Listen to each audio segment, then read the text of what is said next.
What's up, y'all? Welcome to the Sam the Beard Guy channel. So finally got my hands on the Garritan CFX piano. I've had multiple people on the channel say, when are you going to try this one? They finally sent one over to me over at Garritan, or Make Music. They're the same company. They're the Finale people. So the guys that do Finale also do this piano. So I just want to hop right on into it. If you know, like, sub, share the things you normally do for the channel. It's super helpful. So you know, preface this whole thing. This is a really large library, and so you know, last night I was like, okay, I'll start downloading and installing this at like 6. Maybe I'll record a video at like 7 or 8 o'clock. It took a few hours to do. So if you're trying to like hop in real quick, it might not happen. This thing took a while to install. It's a really large library. It's 150 gigs, or 150 something ish. Don't hold me to the exact number, but it's a large library. And so just brace yourself for that. It's one of those things, like once you get it installed, it doesn't matter how big it is. It's just a little bit of a barrier to entry. So that's kind of this library. It's just a big library. It's also really taxing on the computer. And so just think about that as you think about buying this. Is if you have an 8-year-old computer, this might be tough.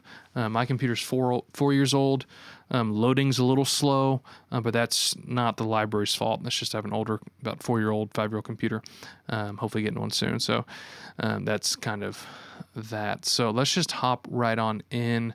There are definitely some presets in here. We won't get into any of these. We'll just load up the basic default ones for each kind of profile. It looks like here. Yeah, classic, contemporary, player. You do have compact, which is, I'm assuming, I didn't read this, but I'm assuming it's like a light version, like full and then light. And so I don't know how they make that discrepancy between the two, but we're going to do the full ones and then just see how it goes. I did turn down the ambient just a little bit, just after playing with this for just a few minutes before I started this video. I know that the ambient mic I kind of want a little bit down. And a lot of libraries put ambient mics, in their samples, and it's just usually a mic they just put off in the back. So I don't really want that, so I turned it off, but let's get into it here.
That feels nice. Let's get into some of the stuff here. So we have mic perspective. That looks like, yeah, just some different little presets. We won't get into those, but they look pretty self-explanatory. Yeah. So let's get into this. Get your lid position kind of open. And then half. Okay, and then closed.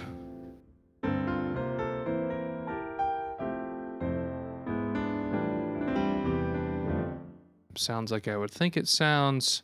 Studio, let's get into here. So we got your basic reverb. Okay, good amount of reverb setting. My take on reverbs in plugins is I usually don't use them in here. I kind of have my reverb plugins that I like using. So that's just my personal take on it, but everyone's different. But yeah, you got your, looks like your standard reverbs. I'm going to assume these are done well. You get your stereo image, so audience, it's like you're looking at the piano. Performer is hearing it like you're sitting at the piano. So it's all preference there. EQ settings. Yep, that seems like what I think it would be. And then advanced. You can get in here and yeah, so I mean, this is a pretty library. This library is very taxing on the computer, so you can get in here and kind of adjust like how many layers you want stacking up on one channel. You can change the RAM allocation, which could be nice if you have the room for it. I'm assuming 2 gig is fine for now. It shows you some of the information here. If you have a lot of disk loss, that would basically be saying you're losing a lot of samples. Basically, your disk can't catch up. So if you were seeing this pretty high, you're probably going to hear it anyways because it's popping and stuff. So Historia, I don't know what any of this is, so it's fine. So yeah, this piano feels great. I mean,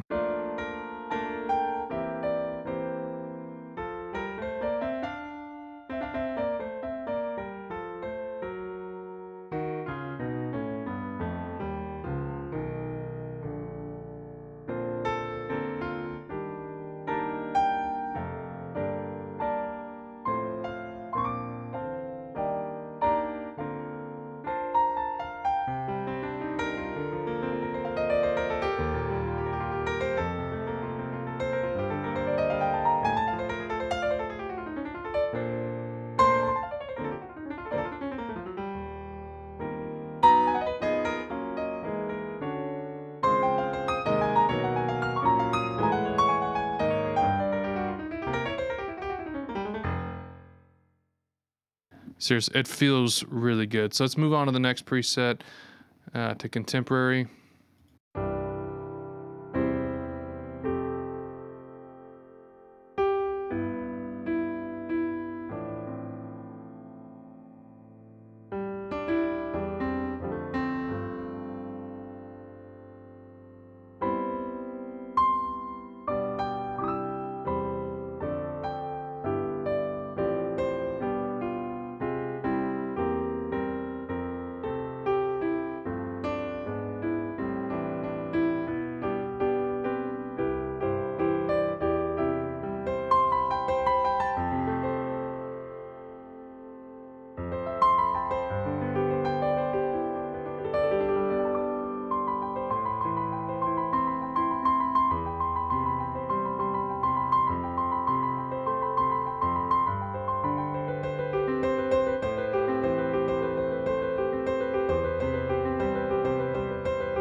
So that's the contemporary. Yeah, I mean,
Yeah, it's a player, or the contemporary one. Everything in here looks kind of the same. So yeah, I mean, I can't. It feels really good. Like, it feels really good. So let's go on to the next one.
Oh,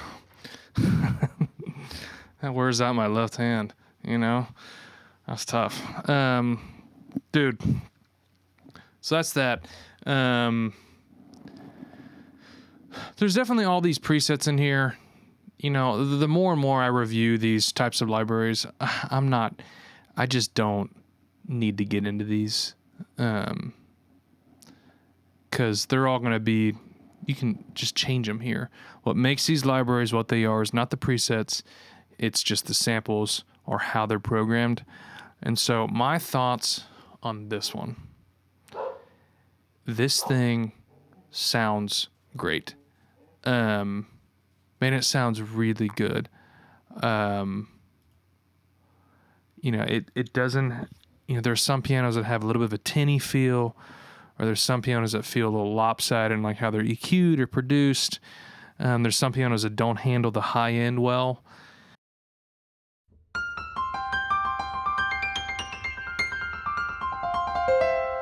Like, I don't feel the high frequencies getting away from me. Like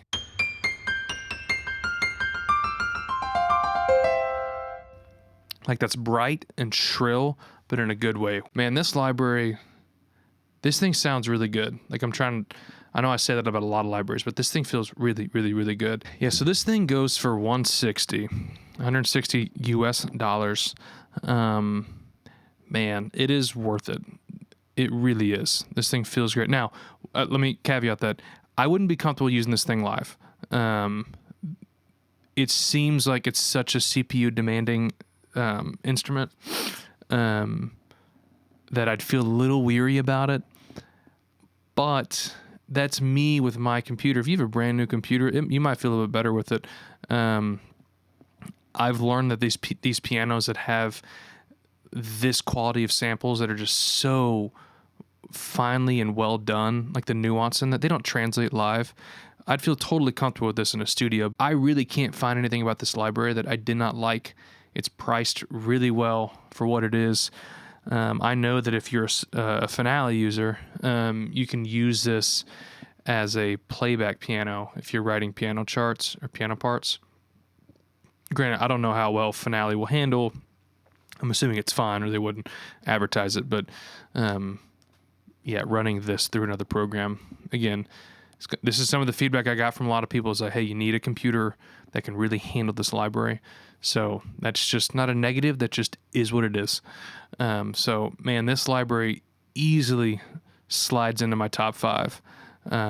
It really is that well done. The samples just feel great. The high end's controlled. It feels full where it needs to be. It feels bright where it needs to be.